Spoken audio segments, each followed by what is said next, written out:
Welcome to Larp Academia. Today we're going to talk about level 3 monsters. And if you want to figure out what the colors are and what they mean, you should check out our level 1 monster video to figure it out. Now, the first monster that we have for you is the bear. The bear has 3 points of armor. Ooh, beefy boy, I know, 3 points of natural armor everywhere. You do not have thick skin though. So if you are affected by armor breaking, those barbarians will eat through your armor. So, you have to stay away from them. And what helps you stay away is that you have long swords. You may not have shields, but you can dual wield long swords as you just hit them. And you should make the sound when you're playing a bear after all. To help keep the pesky barbarians and other people away, you also have bear strength. I know, surprised that a bear would have bear strength. And to keep bears going, you are also immune to subdual. Now that is not the only thing that keeps you going, my friend. You have 3 points of natural armor everywhere and long swords to just keep people away. But you also have many-legged, we talked about that in level 2 for monsters, and you have hard to kill. Now hard to kill is annoying. Hard to kill is where you can literally be like this and still fight. Yes, both my arms are gone and I can still fight. I could have a leg and I could be crawling and I'd still, well, a leg gone and crawling and I could still fight. Or just 2 legs gone and I could still fight. The reason being is that the only way you can kill something that's hard to kill is if you take out all its limbs, not just 2 wounds, just all its limbs, or death shot to the chest. With this in mind, the bear is actually pretty powerful when you consider everything put together. The idea of bears just swinging long swords and having bear strength for shield crushing is also quite hilarious. For that, I would recommend bear alone, but bear is also pretty powerful. It does what it's supposed to do. It's good in its specific situation that it's meant to be, which is just this annoying creature that just keeps people at bay, which actually you kind of think of when you think of a bear. So it's a good option for you to choose as a level 3 monster. Now, something that other people find is a annoying monster that some people say is so overpowered, and that is the bird of prey. Well, the truth is the bird of prey has no armor, or no natural armor or ward armor, no shields, and it doesn't have very strong weapons. It has the ability to fly unlimited. It's a bird.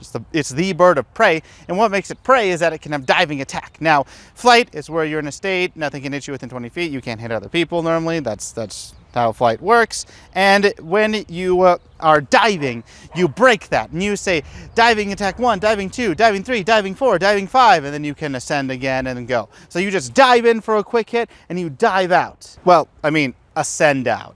You get the picture. And then what keeps the bird of prey alive a little bit longer is that they have small. So just like a fairy, as Amtgard monsters level 1, you are able to block projectiles with your limbs and not suffer any damage. The only time a projectile could actually hurt you is if it hits you in the chest. So that means that someone will have to shoot you outside of 20 feet and hit you in the chest.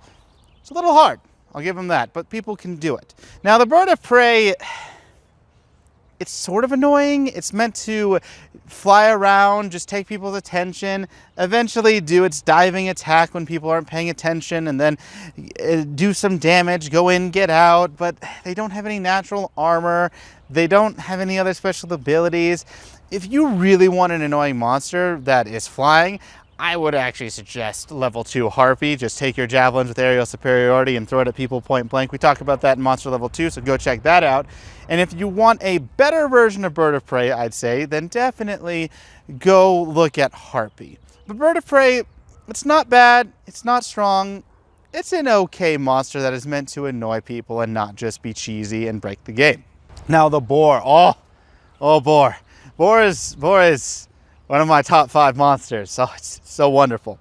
The reason being, it has 2 points of armor, or of natural armor. It can't wield shields, and it only has short swords. You're thinking, Wizzo, that seems like it's not very strong. Well, its abilities must be caster-like. Well, no, not at all. Its abilities are the barbarian immunities, that you have thick skin, and you have, this is what makes it amazing, fight after death. Yeah, I know, barbarians get that, but you get it once per life. That means every single time that the boar dies, they're going fight after death. Now, barbarians normally, you have to consider, oh, does the barbarian go after fight after death? They have 2 per refresh. I don't know, man. Should I actually be cautious this life or should I not? And for a boar, well, you're always going fight after death. So that means that they always have to go to try to leg you. They always have to try to do something in order to make your fight after death not as bad. They have to try to abeyance you, whatever. They have to do something. Maybe a stun, I don't know. It's ridiculous. And the fact that you're immune to duel means you can't be stopped through many things. Actually, they can't even abeyance you, so they have to use sorcery stun. It's wonderful. So you cannot be stopped as you go fight after death. You are a monster. Well, there are some ways to stop it, like suppression arrow for the archer, but you get the idea. It's very hard to stop a boar from going fight after death, and you have to pay attention every single time. So the boar goes in, they have thick skin, 2 points of armor, so it's hard to kill them in the first place. You eventually kill them, and then they go fight after death, and they just murder everyone.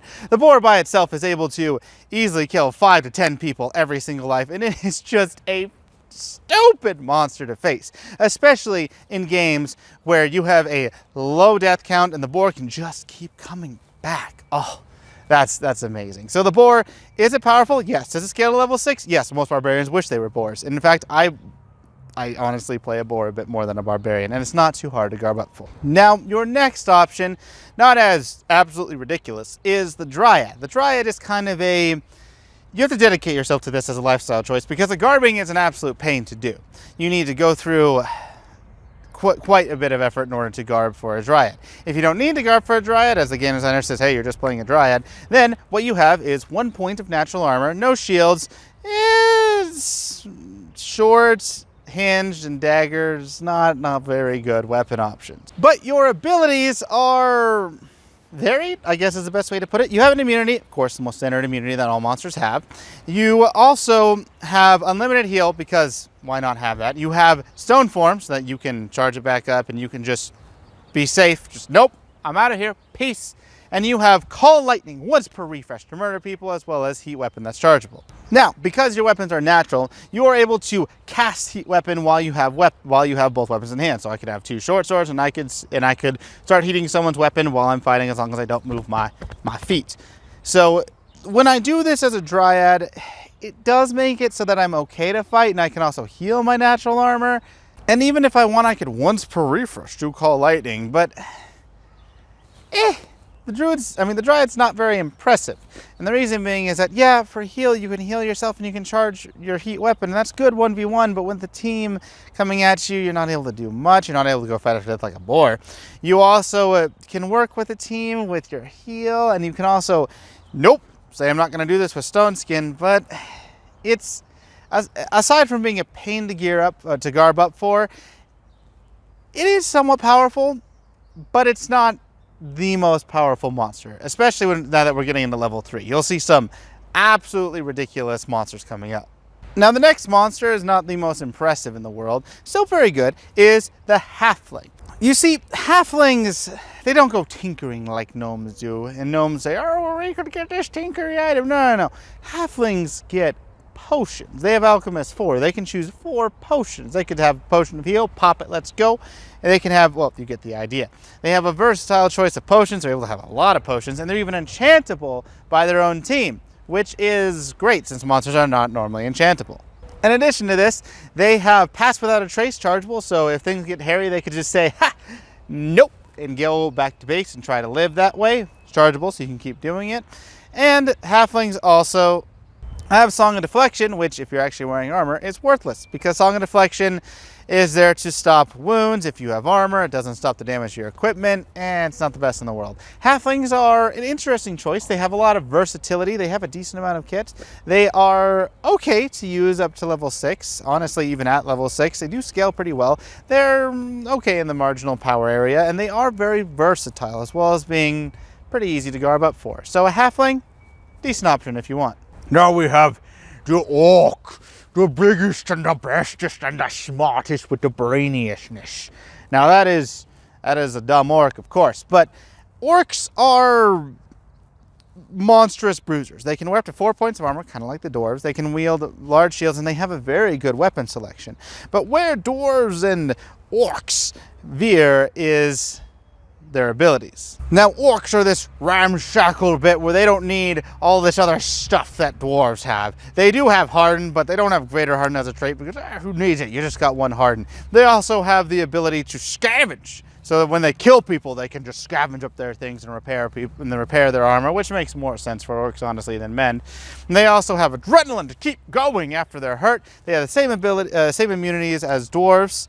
berserk, and even fight after death, which is awesome. So orcs are a different take than dwarves. Dwarves are more the, oh, let's be defensive and let's just fight it out normally, and orcs are like, I'm gonna kill you, because when they kill you, they can have scavenge, adrenaline, and they also, even if they die, they have fight after death. Orcs are definitely the more aggressive version of these two. And they do have a lot of similarities, but orcs are just, they're so great. Now, not having greater harden as a trait kind of hurts, but overall, orcs are an extremely fun monster to play. And the fact that you get them at level 3 instead of level 2 is a little bit worse for the orc, and they're a little annoying to garb up for, since you need to have the paint and everything. It's not as easy as plopping on a helmet or finding a fake beard that you can use in other situations in life. So the orc, a very good monster, very fun to play, especially if you're the more aggressive type. And I would highly recommend considering orc as a level 3 monster option. Now, a monster that I do not recommend is the Raptor. Well, the Raptor is very situational. It depends on the game designer, really. No one would really want to play a Raptor on their own. And the reason being is that they have 2 points of natural armor. Sounds great. Can't use shields. Makes sense for Raptor. And they can use short dagger or single hinged. Now, I said that I would not recommend the Raptor as much unless it's in a specific scenario, and that's because of your abilities. I'm just going to throw them out there, and as you can see, they're kind of everywhere. You have an immunity, yes. You have tracking, shadow step, and steal life. We talked about sort of blink and tracking, how it works for the wolf, and you don't really fill that role as well, in all honesty. They have 3. They're able to move in and out with blink. You have shadow step, which isn't as good. I mean, steal life does repair the armor a bit, so you're able to take more damage and possibly weather a storm while protecting the flanks from other people coming in, not having as many trackings, but you get the idea. The Raptor's not the best. Now, when a Raptor would be interesting is when you have a bunch of people playing Raptor. If you have 5 people playing Raptor, you have 5 people going in with 2 points of natural armor and all these weird abilities that kind of coalesce together to make it somewhat more threatening. And the thematic idea is there, where if you have more Raptors, they become far more threatening. While if you have more hill giants, it's just, oh, more hill giants. Raptors are more, they're interesting. They're very interesting, very versatile, not very focused, not very powerful overall, and there is a time to use them thematically as a game designer when you have many Raptors, but it's a monster that has its place, although I would recommend against playing it if you're veering on the side of doing so. Now next we have the big bones, the skeleton. And while it is a staple in most fantasy type genres, skeleton, well, let's take a look at it. You have the ability to wear up to 2 points of war armor, shields, all melee weapons, pretty good so far, and your abilities are you gain 3 immunities, which is really good. You also have True Grit Unlimited, which, I mean, you just keep popping back up. So this means the skeleton is unkillable, it's overpowered, it's broken, well, there's a problem. You see, True Grit Unlimited is your main thing, and you have the ability to have it be taken away by so many things. So many things take away your unkillableness. And there's so many that it's not the, oh, did you have this specific thing to counter this monster? No, haha, then this monster's a monster and will destroy the field. No, the skeleton's just, hey, what classes do we have? Well, we have like a few. We have 4 people. Cool, we probably have the ability to counter it. And that's because great weapon padding, magic, there's so many ways to counter a skeleton. And it's just not that powerful. Thematically, it seems really cool. But when you put it into the real perspective of people actually using their equipment and abilities and, playing the game, skeletons become fairly weak fairly quickly. And in addition to this, they are fragile. So every time you're hit, you pop True Grit or you're dead. It's not very enticing. Now, a much more interesting option is the Ursinid. Now, the Ursinid lets you choose.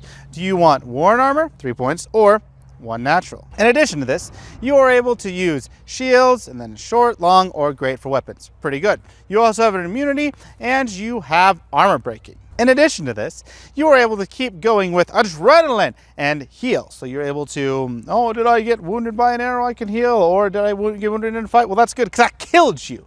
So Ursinids are great in that instance. They also, if they see shields and they say, we need to destroy this, are able to use bear strength, which makes sense because they're kind of bearish.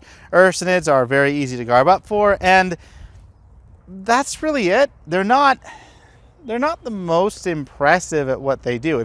If you want to go shield breaking, you should probably go a bear. If you want to go and just fight and keep going even after you're dealing with all these problems and all these people hitting you, you should probably go with an orc, because an orc's going to let you have adrenaline to keep going more so. If you want to go in and just fight as much as you want and then have a fun surprise afterwards, you could be a boar. So Ursinids, there are better classes or monsters for everything that an Ursinid wants to do. It's just, it's there. It's an option. It's not bad. It's just not the most amazing.